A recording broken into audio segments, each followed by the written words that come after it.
आज हम लोग जिसका दूसरा चैप्टर यानी प्रकाश का अपवर्तन, क्या है प्रकाश का अपवर्तन, इसके बारे में चर्चा करेंगे।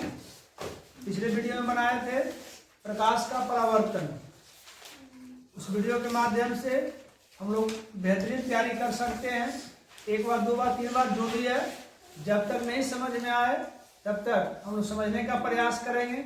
और यह मेरा प्रयास है कि लगातार बच्चों की भलाई के लिए, बच्चों की परीक्षा की तैयारी के लिए लगातार प्रतिदिन एक एक वीडियो हम लोग क्या यूट्यूब पर डाल रहे हैं और उस वीडियो के माध्यम से हम तैयारी करेंगे।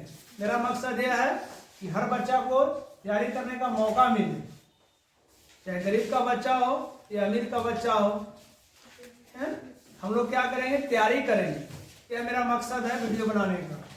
और अगर अच्छा लगता है तो अपने दोस्तों को बताओ, अपने सहेलियों को बताओ, अपने परिवार वालों को बताओ, सबको बताओ, ताकि सबको वीडियो के बारे में जानकारी हो और इस वीडियो के माध्यम से हर बच्चा को जानकारी मिले, यहाँ से तैयारी कर सकता है। आज करेंगे, शुरू करेंगे। दूसरा चैप्टर है प्रकाश का अपवर्तन।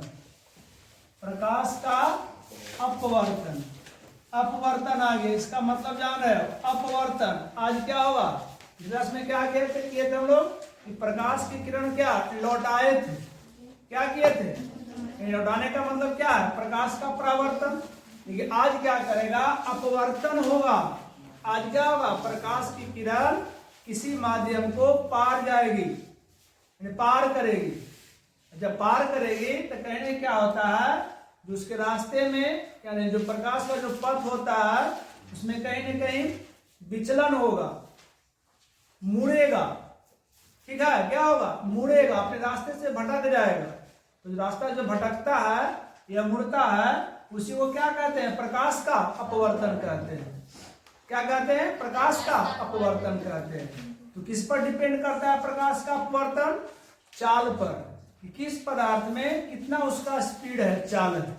जिस पदार्थ में प्रकाश की चाल अधिक होता है उसमें क्या होता है, अपवर्तन कम होता है। और जिस पदार्थ में प्रकाश की चाल कम होता है उसमें उसका क्या अपवर्तन अधिक होगा। समझ आ गया बात। अपवर्तन क्या होता है, मुड़ता है रास्ते में, इससे माध्यम चेंज होगा। क्या होगा, माध्यम में चेंज होता है, परिवर्तन होता है। कैसे, माध्यम क्या पढ़ेंगे हम लोग, सरल माध्यम और विरल माध्यम। क्या पढ़ेंगे, सरल माध्यम यानी सघन माध्यम कह सकते हैं। विरल माने क्या होता है, पतला कह सकते हैं। या अपने भाषा में सघन का मतलब ताकतवर, क्या होता है, ताकतवर। और विरल का मतलब कमजोर। क्या समझेंगे, कमजोर। तो कमजोर किसमें रहेगा, तो प्रकाश के चाल अधिक रहेगा तो कमजोर रहेगा, कम रहेगा तो क्या होगा, सघन होगा, ताकतवर होगा। उस टाइप से हम लोग इसमें कन्वर्ट कर देंगे। तो माध्यम के बारे में समझ में आ गया। दो माध्यम पढ़ेंगे हम लोग, एक सघन माध्यम और एक विरल माध्यम। सघन माध्यम में क्या होता है, प्रकाश की चाल जो क्या होता है, कम होता है। क्या होता है, कम होता है। और विरल में क्या होता है, अधिक होता है। किसका, प्रकाश की चाल। जब विरल माध्यम रहेगा तो प्रकाश की चाल अधिक रहता है, सघन माध्यम रहेगा प्रकाश की चाल अधिक होता है। एक उदाहरण लेके समझेंगे हम लोग, क्या है, इसलिए लेंगे कांच और एक है वायु, इसको हवा भी बोलते हैं। अब बताओ, कांच में ज्यादा है कि वायु में ज्यादा प्रकाश की चाल, वायु में प्रकाश की चाल होता है। क्या होता है, वायु में प्रकाश की चाल होता है। कितने इसका स्पीड होता है, 3 लाख किलोमीटर प्रति। और इसका कितना होता है, 2 लाख। और जल में कितना होता है, ठीक है। अब बताओ, जल ले लेंगे, कांच लेंगे, वायु लेंगे। अब बताओ, इन दोनों के अगर तुलना करेंगे तो कौन सघन कौन विरल, कौन सघन हो जाएगा, कांच सघन और वायु क्या होगा, ये दोनों में क्या होगा, बताओ। कांच है, जल है, किसमें अधिक चाल होता है और कम किसमें होता है। अगर कम चाल होगा तो क्या हो जाएगा, सघन। अधिक चाल होगा क्या हो जाएगा। अब समझ में आ गया सघन विरल। अगर सघन विरल समझ में आता है तो इसका परिभाषा हम लोग जानेंगे। क्या परिभाषा, जब प्रकाश की किरण एक माध्यम से दूसरे माध्यम, यही माध्यम है, कौन माध्यम है, सघन और विरल है। जब प्रकाश की किरण एक माध्यम से दूसरे माध्यम में प्रवेश करती है तो अपने रास्ते से विचलित हो जाती है। इस घटना को क्या कहते हैं, प्रकाश का अपवर्तन करते हैं। तो भारी परिभाषा, कितना आसान परिभाषा है। जैसे माध्यम जानकारी मिल जाएगा उसका परिभाषा निकाल सकते हैं। विचलन होगा, इसका मतलब अपवर्तन होगा। जैसे मान लेंगे हम जा रहे हैं सीधे और किसी कारण क्या हो गया, टर्न हो गए, तो टर्न का मतलब क्या मेरा हुआ, अपवर्तन हो गया, वो ना अपवर्तन। उसी प्रकार से प्रकाश की किरण क्या होता है, अपने पथ से विचलित हो जाती है। इसका कारण क्या है, विचलन का कारण क्या हो सकता है, प्रकाश की चाल। प्रकाश की चाल पर डिपेंड करता है कि कौन सा किरण इस पदार्थ में कितना विचलन होगा। समझ आ गया परिभाषा। फिर से, जब प्रकाश की किरण किसी माध्यम से यानी एक माध्यम से दूसरे माध्यम में प्रवेश करती है तो अपने रास्ते से विचलित हो जाती है, तो उसे क्या कहते हैं हम लोग, प्रकाश का अपवर्तन कहते हैं। और इसका क्या है, गणित में क्या हम लोग कारण है, जैसे क्या बताए थे, तारे टिमटिमाते हैं। तारे क्यों टिमटिमाते हैं, और इसका कारण जानेंगे। क्यों टिमटिमाते हैं, प्रकाश के अपवर्तन के कारण। क्या होता है, जो तारे होते हैं बहुत दूर पर है, बहुत दूर है, और वहां से प्रकाश आती है तो क्या रास्ते में कई प्रकार के माध्यम में परिवर्तन होता है। कभी गैस मिलेगा तो गैस में वायु है, जलवाष्प है, धूलकण होते हैं, तो उससे क्या होता है, प्रकाश का अपवर्तन होता है। क्या होता है, प्रकाश का, इसलिए लगता है कभी भूख भाग करता है, कभी इधर आएगा कभी इधर आएगा, इसलिए क्या लगता है हम लोगों को तारे टिमटिमाते हैं। इसका क्या है ठोस कारण, प्रकाश का अपवर्तन। तारे क्यों टिमटिमाते हैं, प्रकाश के अपवर्तन के कारण। ऐसा भी इसका है हम लोग क्या एग्जाम्पल, कि पानी है और पानी के डाल दो बाल्टी में, और बाल्टी में क्या डाल दो, रड डाल दो, रड वगैरह, ऐसा लगे कि टूरिस्ट का टेढ़ा लगता है। देखा क्यों ऐसा होता है, तो प्रकाश के अपवर्तन के कारण। वायु में क्या होता है, कुछ चाल होता है, और जब पानी में झाड़, पानी में क्या होता है, प्रकाश की चाल कम होता है वायु की अपेक्षा, तो क्या हो जाएगा, अपवर्तन, लगे नहीं टेढ़ा है। घर में कहीं बर्तन मैंने का मौका मिला, साफ करने का मौका मिलेगा घर में, जो देखा ना कटौती वगैरह, उसको रख करके पानी डाल देना, जो कलछुल होता है डब्बू है, उसको ऐसे करोगे तो ऐसा लगेगा कि टूटा हुआ है। अब घर में अगर मम्मी अनपढ़ है तो ऊपर से शुरू हो जाएगा, हो ना शुरू, कब जब मम्मी अनपढ़ रहेंगे तब। तो लग नहीं, जब घर पे चढ़ा सकती हो मम्मी के भी, घर में चढ़ा सकती हो ना, देख कलछुल टूट गया बोलेगा ना, क्या ऊपर से मार खाना पड़ेगा। तो इसका कारण क्या है बताओ, प्रकाश के अपवर्तन। प्रकाश में क्या है, अपवर्तन। कभी देखा होगा मेला बड़े में जाते हो ना, तो पानी में क्या रहता है रखा हुआ, उस विशेष प्रकार का बनावट रहता है, नीचे सिक्का देगा, डालेगा देख करके, अगर गड्ढा में सिक्का चल जाएगा तो क्या होगा, 1 के 5 या 5 के 20 सत्ता ना है, उसको जुगाड़ बोल सकते हैं। तो किस पर आधारित होता है बताओ, प्रकाश के अपवर्तन। अगर ज्ञान बता देते हैं वहां से जीत जाओगे। देखना इधर उधर का भी दिखाई देता है, सीधे दिखाई नहीं देगा, क्यों, प्रकाश के अपवर्तन होगा। जैसे मान लिया जाए इस तरह से रहेगा, इस तरह से पानी भरा हुआ है इसमें, और यहाँ पे इस तरह से छेद है, और यहाँ पे इस तरह से छेद है, ठीक है, 2 छिद्र रहेगा, पानी भरा हुआ है, ऊपर से झांकेगा तो छिद्र यहाँ, लेकिन दिखाई देगा ऐसे, यहाँ से दिखाई देगा, ऐसे करते हैं, यहाँ लेके यहाँ दिखाई देता है। क्यों, क्या होता है, प्रकाश का अपवर्तन होता है। थोड़ा सा एक बार मिस करोगे, दाएं से मारना, दाएं बाएं करना, एक बार डालोगे कहीं कट गया तो थोड़ा सा ऐसे करके चल जाएगा उसमें, 5 रुपया का 20 रुपया जीत जाएगा। 2-4 बार कर देगा ना तो तुमको नहीं खेलने देगा। कहा नहीं खेलने देगा, तू जान जाएगा कि जानता है अपवर्तन के नियम, पढ़ा लिखल, जुगाड़ी नहीं, क्या है, पढ़ा लिखल। ये किसका कारण है, प्रकाश के। इस प्रकार से कई प्रकार के घटनाएं घटित होती है प्रकाश के अपवर्तन के कारण। आगे बात समझ में, क्यों, जैसे ही रास्ते में विचलित होगा तो क्या घटना हो जाएगा, प्रकाश का अपवर्तन हो जाएगा। प्रकाश के अपवर्तन के 2 नियम होते हैं। कितने नियम होते हैं, किस प्रकार से, जिस प्रकार से बताया थे प्रकाश के परावर्तन के 2 नियम होते हैं, उसी प्रकार से प्रकाश का अपवर्तन के भी 2 नियम होते हैं। कितने नियम होते हैं, 2 नियम। पहला नियम, आपतित किरण और अपवर्तित किरण। परावर्तित नहीं, परावर्तित किसमें होता है, प्रकाश के परावर्तन में, दर्पण में, इसमें क्या होगा, पार कर रहे थे अपवर्तित, पार कर रही है था अपवर्तित, तो क्या होगा आपतित किरण, अपवर्तित किरण, और क्या है आपतन बिंदु पर खींचे गए लंब या विलंब, तीनों क्या होते हैं, दोनों में डिफरेंस क्या है, प्रवर्तित ना के क्या कहोगे, अपवर्तित कह दो। पहला नियम हो गया। दूसरा नियम होता है किसी विशेष वर्ण के लिए, किसी विशेष वर्ण बने रंग, विशेष वर्ण के लिए आपतन कोण की जया और अपवर्तन कोण की जया का अनुपात क्या एक नियतांक होता है, क्या होता है, एक नियतांक होता है। दो नियम होगी, क्या है, आपतन कोण की जया और अपवर्तन कोण की जया का अनुपात क्या होता है, एक नियतांक होता है किसी विशेष वर्ण के लिए। उसे क्या कहेंगे हम लोग, दूसरा नियम कहेंगे, और इसी को स्नेल के नियम भी कहा जाता है, याद रखो। स्नेल नाम का वैज्ञानिक है, आधा परिचय में स्नेल के नियम क्या आते ही बोलना है, किसी विशेष वर्ण के लिए आपतन कोण की जया, मैंने माध्यम में लगा तब ना प्रवर्तन होगा, अपवर्तन, किसी विशेष वर्ण के लिए आपतन कोण की जया अपवर्तन कोण की जया का अनुपात एक नियतांक होता है, जिसे स्नेल के नियम कहते हैं। कोई दिक्कत, कई बार पूछा, यही परिभाषा हो जाएगा। तो ऐसे कोई दिक्कत है, प्रकाश के अपवर्तन, प्रकाश के अपवर्तन के नियम, स्नेल के नियम, सघन माध्यम और विरल माध्यम, कोई दिक्कत। अब इसमें क्या करना हम लोगों को, कि आखिर जो मुड़ता है किधर, किस कारण से मुड़ेगा, तो जानेंगे अपवर्तन के कारण, किधर मुड़ेगा, क्या देंगे तो क्या मुड़ेगा, जिसका दो नियम होता है, क्या होता है, दो नियम होता है। यही ना हम लोग देखेंगे, या तो प्रकाश किया जाएगा सघन से विरल, विरल से सघन, यही ना, सघन से विरल से सघन, इसका दो नियम होता है। कितने नियम होता है, दो नियम होता है।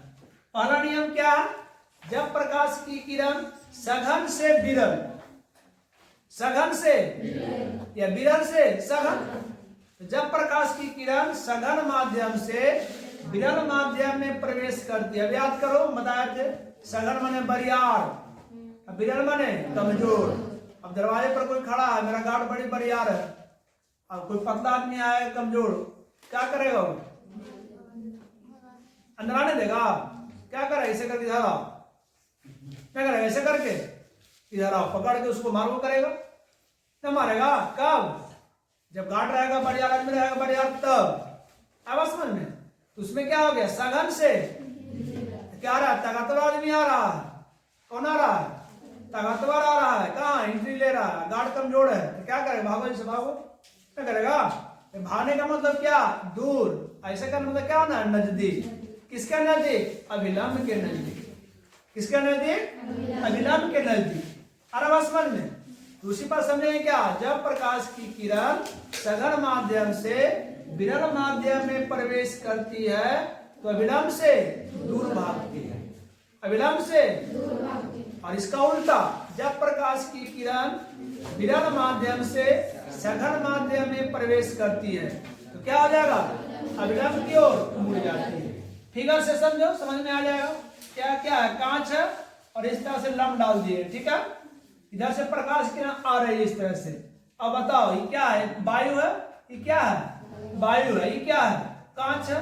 अब बताओ इसके अपेक्षा किसमें अधिक चाल होता है, वायु में, तो वायु क्या हो गया, विरल, क्या हो गया, विरल, कांच क्या हो गया, सघन। अब बताओ विरल से सघन, विरल से डाला हुआ ना, किधर, इधर से आना चाहिए था, किधर, इधर से हम सुझे ना, क्या होगा, इससे क्या होगा, विरल से सघन, तब विलंब की ओर मुड़ जाएगा, मुड़ा, यह हो गया। अब जब क्या होगा, फिर बाहर निकलेगा, फिर यहाँ डाल देंगे लंब, इस तरह से डालेंगे ना, तो लंब डालेंगे तो क्या हो रहा है, फिर सघन, कौन है, कांच क्या है, सघन, फिर वायु बाहर निकलेगा ना किरण, तो वायु क्या हो जाएगा बता दो, विरल माध्यम हो गया, वो ना विरल माध्यम। अब बताओ यहाँ डालेंगे लंब तो क्या, ऐसे आना चाहिए तो नहीं, इससे हो जाएगा इस तरह से। इसको क्या कहते हैं, पार्श्विक विस्थापन कहते हैं, क्या कहते हैं, पार्श्विक विस्थापन कहते हैं। निर्गत किरण और अपवर्तित किरण के बीच की दूरी को क्या कहते हैं, पार्श्विक विस्थापन। यहाँ से परीक्षा में आता है कि पार्श्विक विस्थापन से आप क्या समझते हैं, तो निर्गत किरण हो गया नहीं, पहले वाला किरण था, जाना चाहिए था, दोनों के बीच की दूरी को, जो दूरी है ना डिस्टेंस, इसी को क्या कहते हैं, पार्श्विक विस्थापन कहते हैं। क्या कहते हैं, पार्श्विक विस्थापन कहते हैं। कोई दिक्कत, दिक्कत है, क्या कहते हैं? पार्श्विक विस्थापन कहते हैं। इसको निर्गत किरण और मूल किरण के बीच की दूरी को पार्श्विक विस्थापन कहते हैं। पॉइंट क्लियर हो गया? फिर से एक बार, जब प्रकाश की किरण सघन माध्यम से विरल माध्यम में प्रवेश करती है, याद करो, सघन से विलंब से, और विरल से सघन विलंब की ओर। कोई दिक्कत नहीं ना? अब देखो इसमें क्या करेंगे टॉपिक। अब कोई सतह है, इस तरह कोई सतह कांच है, ये कांच मान लिया जाए। अब कांच में क्या आएगा? 90 डिग्री के साथ आवेगा, मतलब सीधे आवेगा, तो क्या अपवर्तन होगा? नहीं होगा। आवेगा सीधे निकल जाएगा, कोई अपवर्तन नहीं। क्यों? क्योंकि भाला अगर मारो तो भाला तिरछा नहीं, भाला मारो सीधे क्या पार चल जाएगा। भाला होता ना रे, तो सीधे जाती है 90 डिग्री के साथ। तो बताओ ये होगा सही? जब इसमें क्या कहें, जब प्रकाश की किरण किसी सतह पर लंबवत पड़ती है, 90 डिग्री के साथ पड़ती है, तो बिना अपवर्तित हुए सीधे निकल जाएगा। याद हो गया? परीक्षा में आ सकता है। जब प्रकाश कैसे आएगा? जब प्रकाश की किरण किसी सतह पर लंबवत पड़ती है तो क्या होता है? अपवर्तित, परावर्तन, कोई नहीं, या दोनों क्या होगा? कोई नहीं होगा। अगर रहेगा नो परिवर्तन, अपरिवर्तित, तो चलो ठीक है चलेगा। अपरिवर्तित नहीं परिवर्तित हुआ, अगर परिवर्तित तो होगा नहीं होगा, अपवर्तित होगा। अपवर्तित कांच है तो कांच से क्या होगा? दर्पण में परिवर्तित होता है, सीधे वाला दर्पण में क्या बताया था? जब सीधे आएगा तो सीधे उसी का लौट जाएगा, जिससे आएगा जिससे चला जाएगा। लेकिन इसमें क्या होगा? सीधे आएगी तो सीधे निकल जाएगी, इसमें पार करेगी। हमें कहा था पहले बताया है, जो अपवर्तन का मतलब पार करना होता है, पार करके मुड़े या कुछ होगा। इसमें क्या है? जब प्रकाश की किरण किसी सतह पर लंबवत पड़ती है या 90 डिग्री के बाद 90 डिग्री से पड़ती है कोण के साथ, तो क्या होगा? बिना अपवर्तित हुए सीधे निकल जाए। कोई दिक्कत किसी को है? नहीं ना? अब यहाँ कांच के बात आ गया तो क्या जानेंगे हम लोग? लेंस। कांच का मतलब क्या होता है? लेंस। फिर जानेंगे प्रिज्म के बारे में। क्या जानेंगे? प्रिज्म के बारे में जानेंगे। फिलहाल में जानेंगे कि कांच के बारे में। कांच क्या है? कांच जानते हो ना, एक पारदर्शक टुकड़ा होता है। कांच क्या है? अब बताओ, विद्युत के कुचालक सुचालक है? कुचालक है कांच। क्या है? कुचालक है। याद करोगे तो यहाँ पे कांच जान के समझ में अधिकार। अब कांच अगर जानकारी हो गया है कि कांच क्या है, तो कांच से क्या बना होता है? लेंस। क्या बना होता है? कांच का वह पारदर्शक टुकड़ा जो क्या करता है? प्रकाश सीधे पार करती है, अपवर्तित करती है, उसे क्या कहते हैं? लेंस कहते हैं। और लेंस किसका बना होता है? कांच का बना होता है। किसका बना होता है? लेंस कितने प्रकार के? दो प्रकार के होता है। कितने प्रकार के? दो प्रकार के होता है। कौन कौन बता दो? पहला होता है उत्तल लेंस, फिर क्या होता है? अवतल लेंस। ना दो प्रकार के लेंस के बारे में लेंस जानेंगे। लेंस पारदर्शक पदार्थ होता है और किसका बना होता है? कांच का बना होता है, जो विशेष कोण पर झुके भी होते हैं। प्रिज्म में सब परिभाषा होगा भी, ठीक है? अब बताइए कैसा होता है अभी? इस पर डिपेंड क्या करता है कि किस प्रकार से बनाया गया है। माने वो होगा उत्तल लेंस, दूसरा होगा अवतल लेंस। हमने बताया था उसका परिभाषा याद करो। उत्तल लेंस कैसा होगा इसके बारे में जान लेंगे। उत्तल लेंस ई है ना, और अवतल लेंस ई है। यही उत्तल लेंस अवतल लेंस है। बीच में क्या होता है? पी, प्रकाश केंद्र होता है। इसमें क्या होता है? प्रकाश केंद्र होता है, ठीक है? क्या होगा? प्रकाश केंद्र। और दर्पण में क्या कहते थे? बताओ, दर्पण में क्या कहते थे? ध्रुव कहते थे। इसमें क्या होगा? प्रकाश केंद्र होगा। दर्पण में ध्रुव और लेंस में प्रकाश केंद्र। कोई दिक्कत? अब इस देखो यहाँ से क्या है? उत्तल लेंस है। अब बता सकते हो इसका? देख के परिभाषा बताओ ना।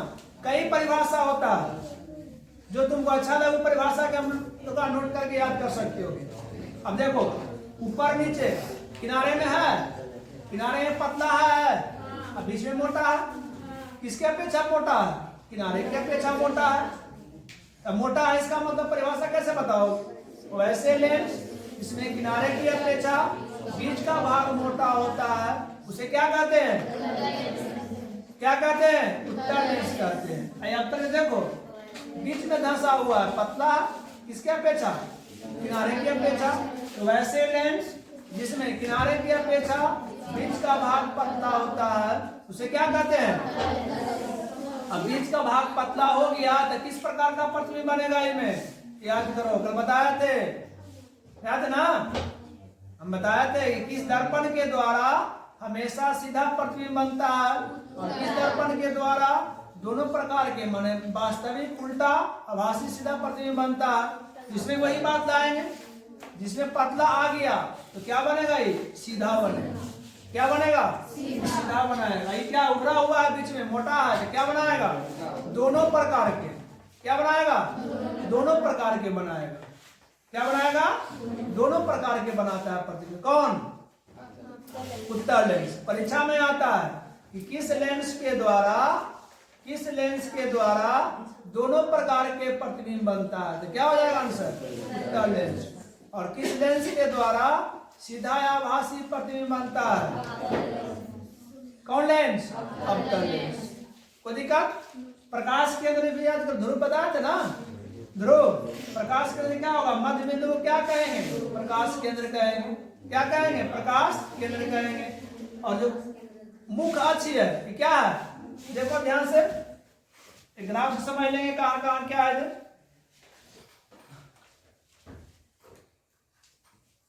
यही तुम्हारा प्रधान अक्ष है।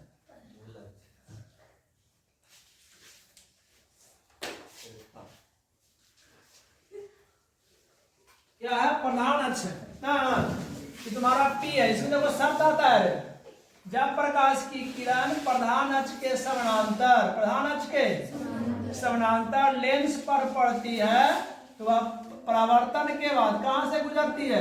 फोकस से गुजरती है। इसी को क्या होगा? मुख्य फोकस कहते हैं। क्या कहते हैं? मुख्य फोकस कहते हैं। आइए समझ में, इधर से गुजार सकते हैं भी। अब समझ में, ऐसे गुजार सकते हो, यहाँ से ऐसे भी निकल सकता है। ठीक है। अब देखो यहाँ से वर्तित हुआ, ऐसा वर्तित हुआ ना, यहाँ से इसे यहाँ माध्यम चेंज हुआ, सब वर्तित हो गया। तो कहाँ से चेंज होता है? जब यहाँ माध्यम जाएगा तो चेंज हो जाता है। फिर क्या होगा इसमें? जब प्रकाश की किरण प्रकाश केंद्र से गुजरती है, जैसे गुजरेगा ऐसे, तो क्या होगा? सीधे निकलेगा। जहां मिलता है, जहां क्या बनेगा? ये प्रतिबिंब बनता है। नहीं प्रतिबिंब बनता है। प्रतिबिंब के बारे में प्रतिबिंब के बारे में ये वो प्रतिबिंब होता है दो प्रकार के। कौन कौन? वास्तविक और आभासी। अगर वास्तविक से मिल जाएगा, जैसे मान ली कैसे ही मिलता, इस तरह से ऐसे मिला तो क्या बन गया? वास्तविक प्रतिबिंब बन गया। यहाँ पे इस तरह से नहीं बनता है, ये भी उल्टा जैसे सीधा बनेगा। किसके अनुसार? जहां हम रखेंगे उसके अनुसार बनता। तो अब समझ में दो नियम समझ जाओ। जब प्रकाश की किरण क्या होगा? प्रधान अक्ष के समानांतर लेंस पर पड़ती है तो दूसरी ओर क्या होता है? फोकस से गुजरती है।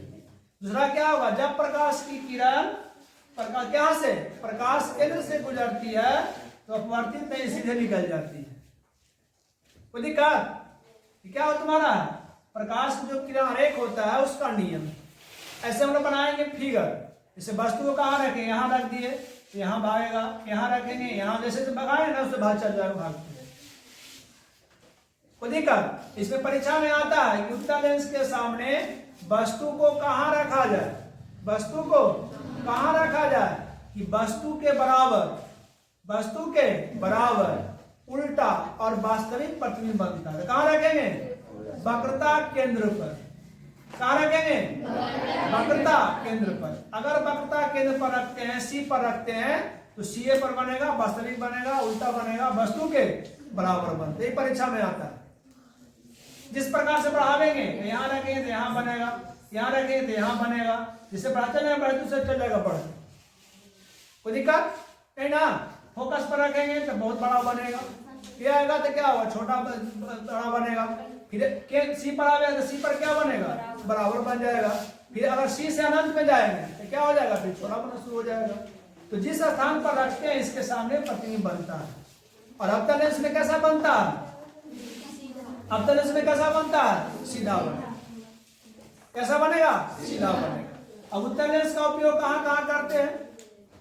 उत्तल लेंस का उपयोग कहाँ कहाँ करते हैं बताओ? उत्तल लेंस का उपयोग कहाँ करेंगे? चश्मा में करेंगे। कहाँ करेंगे? चश्मा में करेंगे। और कहाँ करते हैं? टॉर्च में जो होता है अधिक फोकस बनाने के लिए उत्तल लेंस का उपयोग किया जाता है। क्या जाता है ना?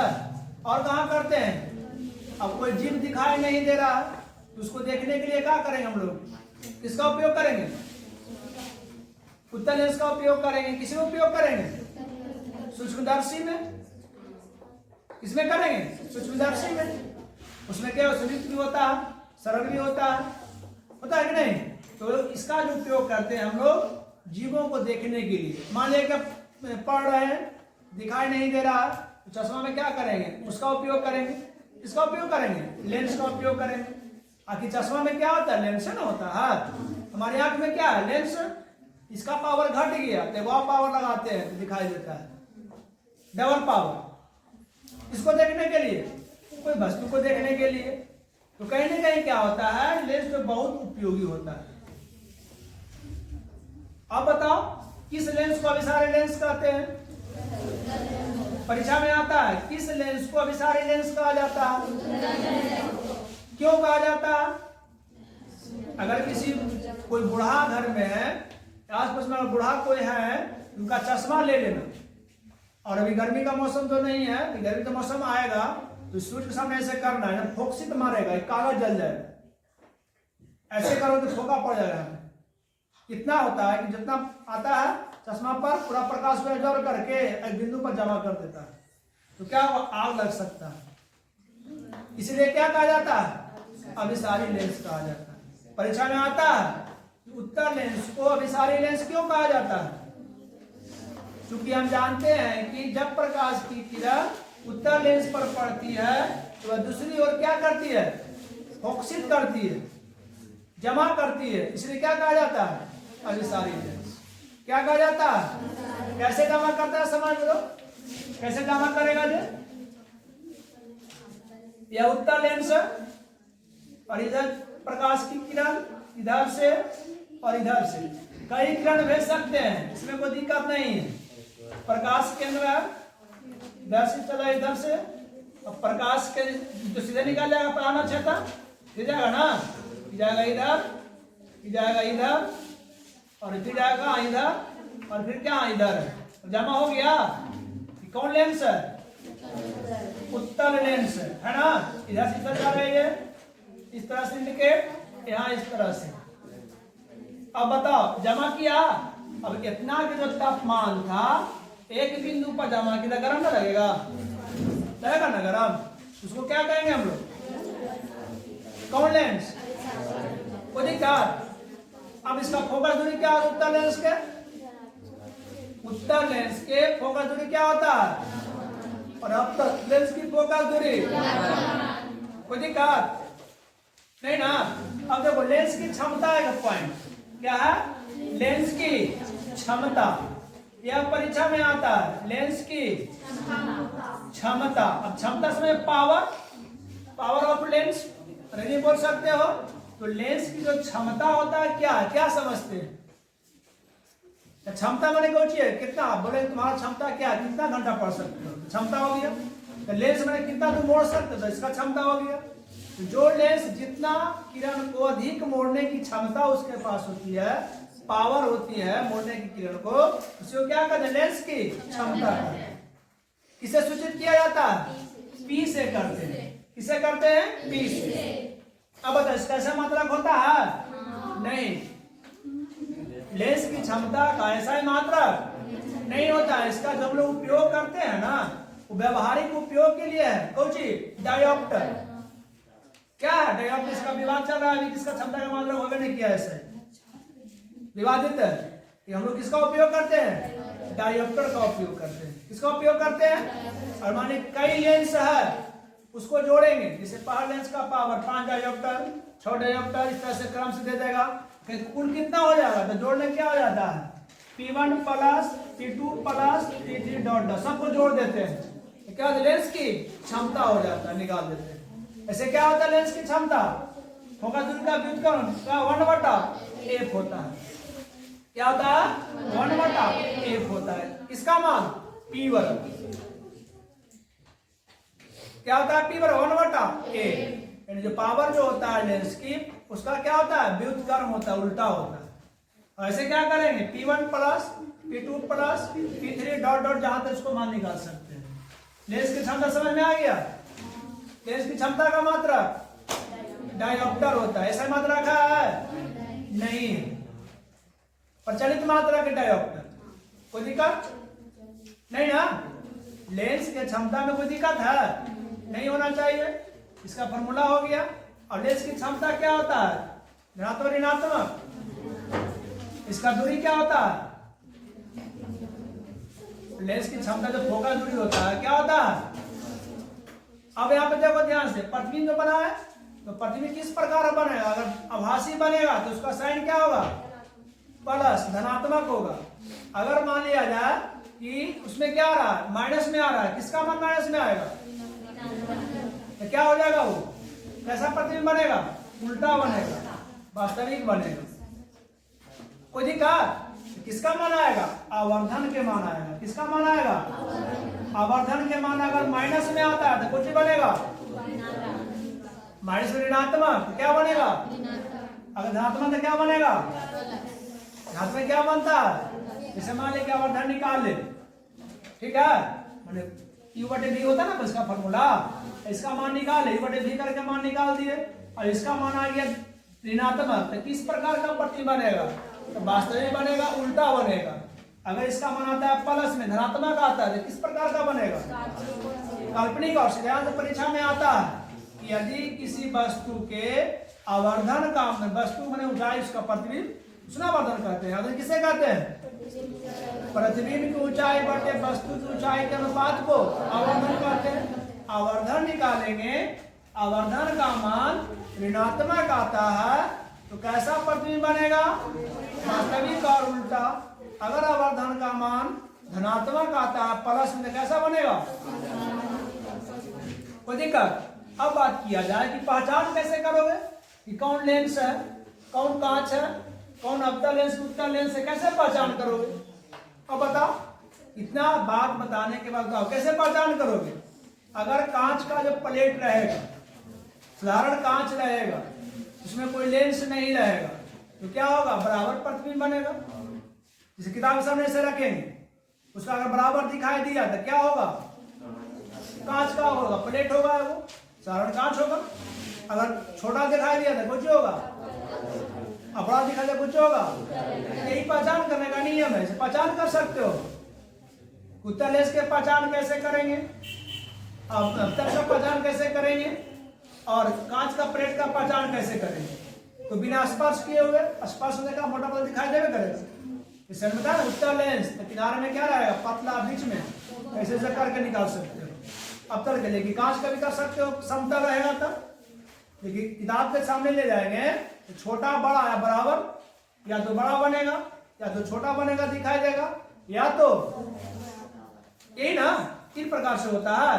तो ऐसे हम लोग पहचान कर सकते हैं। किसको? अवतल, उत्तल और कांच की प्लेट। कोई दिक्कत नहीं ना? दिक्कत है। और लगभग हम लोग इस सारे टॉपिक को चर्चा कर चुके हैं। फिर से बार रिहर्सल कर लेंगे। प्रकाश का अपवर्तन हो गया, उसका नियम हो गया, और शरीर विस्थापन हो गया, स्टैंड का नियम हो गया, प्रकाश के अपवर्तन, प्रिज्म, हाँ प्रिज्म वो है। प्रकाश के अपवर्तन के बारे में जो घटना, उसके बारे में बता दिए। उसका क्या क्या व्यवहारिक उपयोग है, उत्तल लेंस का उपयोग, किस प्रकार का प्रतिबिंब बनता है, अवतल द्वारा किस प्रकार प्रतिबिंब बनता है, लेंस की क्षमता हो गया, प्रतिबिंब के बारे में जो दर्पण में बताया थे प्रतिबिंब, वही इसका परिभाषा होगा। इसमें क्या होगा? अपवर्तन के बाद से परिभाषा बोलोगे, बताते हैं प्रतिबिंब किससे कहते हैं? लेंस के अकॉर्डिंग। क्या रहेगा इसका? जब प्रकाश की किरण किसी लेंस से अपवर्तन के बाद जिस बिंदु पर मिलती है, मिलती हुई प्रतीत होती है, तो उसे क्या कहेंगे? अगर वास्तविक से मिले तो वास्तविक प्रतिबिंब, प्रतीत होता माने मिलते हुए मिल रहा है कि नहीं मिल रहा, आंकड़ा लगा सकते हो, तो क्या होगा? आभासी। और दोनों में वही, अगर परीक्षा में आए तो दोनों को ही लिख सकते हो। ऐसा नहीं आता कि दर्पण वाली लिखो कि लेंस वाली लिखो, ऐसा नहीं आता। कुछ भी लिख यहाँ पे कर सकते हो, दोनों में कोई भी लिख सकते हो। एक प्रिज्म है, क्या तो प्रिज्म क्या होता है, त्रिकोण के आकार के होता है, जिसमें 5 सतह से घिरा हुआ होता है। जो प्रिज्म होता है कांच का बना होता है और 5 सतह से घिरा हुआ होता है, एक विशेष रचना होता है। ऐसे हम लोग प्रिज्म के बारे में ऐसे दिखा सकते हैं, इसका उपयोग हम लोग करते हैं। यही त्रिभुजाकार प्रिज्म है, ठीक है। क्या है, प्रिज्म। ये क्या है, प्रिज्म है। जब प्रकाश देंगे इधर निकलेगा, इधर से नहीं निकलता इस तरह से, जो निकलता है ये अपवर्तित किरण हुआ, ये क्या हुआ, अपवर्तित किरण हुआ। इसको निर्गत किरण भी कहा जाता है। क्या कहा जाता है, निर्गत किरण भी कहा जाता है, ठीक है। इनमें कितने सतह होते हैं, 5 सतह होते हैं। कितने सतह, 5 सतह या फलक से घिरा हुआ होता है। कौन, प्रिज्म। किसका बना होता है, कांच का बना है, विशेष ढांचा के द्वारा यह बना होता है। यही कारण है जब प्रकाश की किरण किसी प्रिज्म में पड़ती है तो वह दूसरी ओर अपवर्तन के बाद 7 रंगों में विभाजित है। विशेष प्रकार का ही बना हुआ होता है। कौन, प्रिज्म बना होता है। किसका बना होता है, कांच का। कोई दिक्कत, कैसा आकार होता है, त्रिभुजाकार होता है। कैसा होता है, कितने सतह, 5 सतह। ये परीक्षा में आ सकता है कि जो प्रिज्म होता है कितने फलक होते हैं, कितने सतह से घिरा होते हैं, कितने सतह, 5 सतह से होता है। कोई दिक्कत, लगभग अपवर्तन से के सारे जो क्वेश्चन था सारे को चर्चा कर दिया गया है। ऐसा कुछ नहीं छूटा, अगर छूट भी जाएगा तो अगले वीडियो में है उसको हम लोग चर्चा करेंगे। तब तक के लिए धन्यवाद।